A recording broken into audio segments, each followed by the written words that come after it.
ఆయన మన ఒంటరితనములో తోడుగా ఉండే దేవుడై ఉన్నాడు.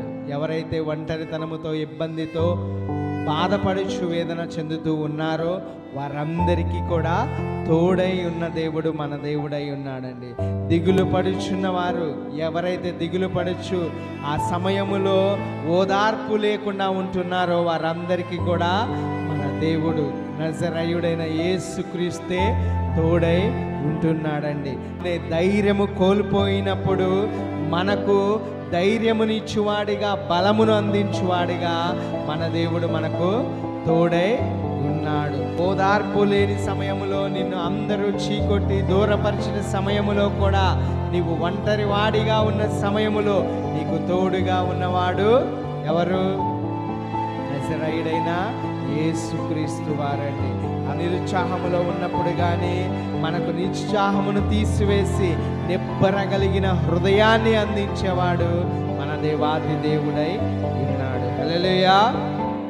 మనకు సహాయము లేనప్పుడు కానీ మనము సహాయం కోసం ఎదురు చూస్తున్నప్పుడు సహాయము లేని సమయములో సహవాసము చేయడానికి మన దేవాతి దేవుడు తోడై ఉన్నాడండి. హల్లెలూయా.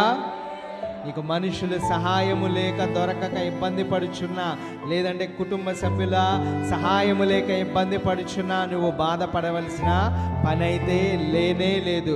ఈ రోజున దేవుడు ఇస్తున్న వాగ్దానము ఏమిటంటే మీతో సహవాసము చేస్తానని దేవుడు చెబుతున్నాడు. తోడై ఉండి సహవాసము చేసే దేవుడు మన దేవుడై ఉన్నాడు. దేవుడు నీ దేవుడైన యెహోవా నీకు తోడై యుండును. ఎప్పటి వరకు అంటే ఆయన రాకడ వరకు మన జీవిత కాలమంతయు కూడా తోడై యుండునుగాక. ప్రేమ చేత కృప చేత వాగ్దానముల చేత ప్రతి విషయములో తోడుగా నడిపించేవాడు మనిషి కాదండి, దేవాతి దేవుడై ఉన్నాడండి. ఎంతటి భాగ్యం ఇస్తున్నాడో ఒకసారి ఆలోచిద్దాం. ఈ లోకములో మనుషుల తోడు కొంతకాలం ఉంటుంది, కొంతకాలమునికే మాయమైపోతూ ఉంటుంది.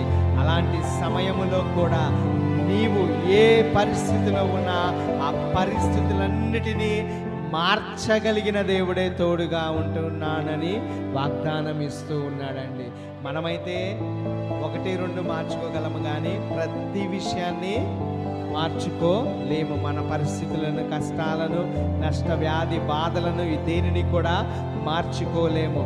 నీకు తోడై ఉన్న దేవుడు నీవు బ్రతిమిలాడి అడిగితే ప్రతి దానిని కూడా మార్చే దేవుడై ఉంటున్నాడండి. హల్లెలూయా.